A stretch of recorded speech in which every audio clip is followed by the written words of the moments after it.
So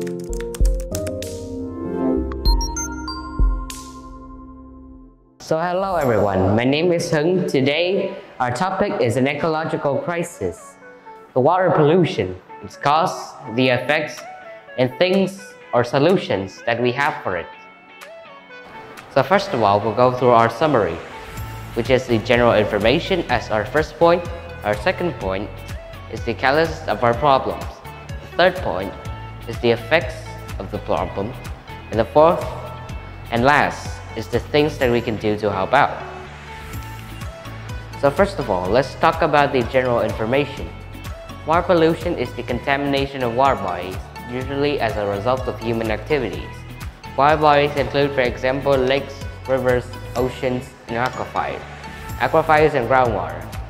Water pollution results when the contaminants are introduced into the natural environment. So, with that done, we'll move on to the catalyst of our problems. The first one is the domestic causes, the agricultural causes, and the last one is industrial causes.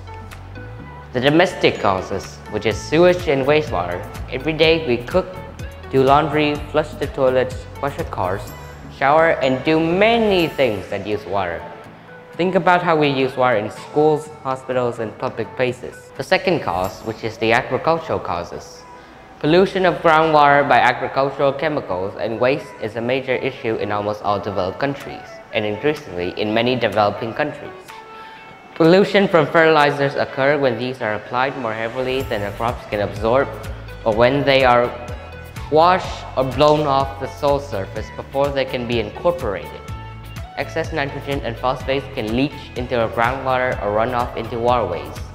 This nutrient overload causes eutrophication of lakes, reservoirs, and ponds, leading to an explosion of algae, which suppresses other aquatic plants and animals. So with that also done, we'll move on to our industrial causes. The first cause is asbestos. This pollutant has cancer-causing properties. When inhaled, it can cause illness such as asbestosis and some types of cancer. Lead and mercury. These are metallic elements that can cause environmental and health problems for humans and animals. It is also poisonous. It's usually very hard to clean it up from the environment once it gets to it because it is non-biodegradable. Next are nitrates and phosphates. These are found in fertilizers and are often washed from the soil to nearby water bodies. Oil. Finally, oils. Oil form a thick layer on the water surface because they do not dissolve in water. So finally, almost to our final point is the effects to our problems. The first effects is the death of aquatic animals. The main problem caused by water pollution is that it kills organisms that depend on these water bodies. That fish, crabs, birds, and seagulls, dolphins, and many other animals often wind up on beaches, killed by pollutants in their habitat. A classic example is the BP oil spill in 2012, which killed thousands of animal species. Next, we have the disruption of food chains.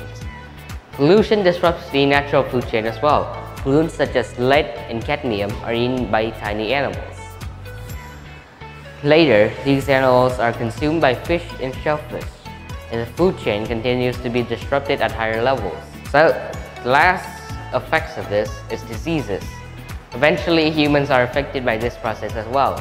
People can get diseases such as hepatitis by eating seafood that has been poisoned. In many poor nations, there is always an outbreak of cholera and diseases as a result of poor drinking water and treatment from contaminated waters. And finally, we have the disruption of ecosystems. Ecosystems can be severely changed or destroyed by water pollution. In many areas are now being affected by careless human pollution. And this pollution is coming back to hurt us in many ways. So now we are on to our last point, which is things that we can do to help out.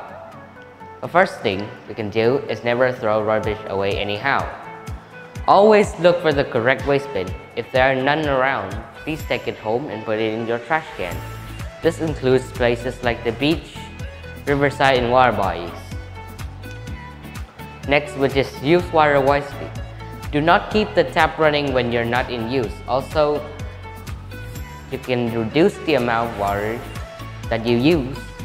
In washing and bathing, if we all do this, we can significantly prevent water shortages and reduce the amount of dirty water that needs treatment. Finally, if you use chemicals and pesticides for your garden and farms, be mindful not to overuse pesticides and fertilizers.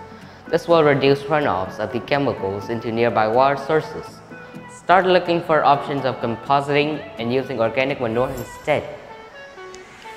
So, thank you for listening to my presentation. I hope you have a good day and goodbye.